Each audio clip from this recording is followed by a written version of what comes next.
Hi, I'm Matt, and I have some tips to help you have a productive experience when using your Control Pro sprayer. There are a few tricks that painters use to make sure the sprayer primes at the beginning of every use. Before you start, you should check the valves to make sure they're working properly.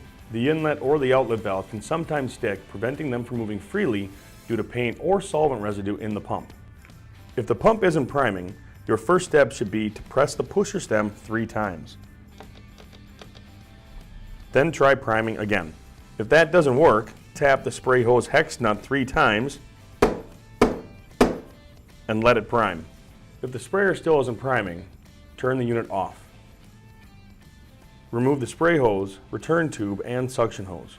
If the return tube and suction hose are in paint, it is okay to leave them in the can.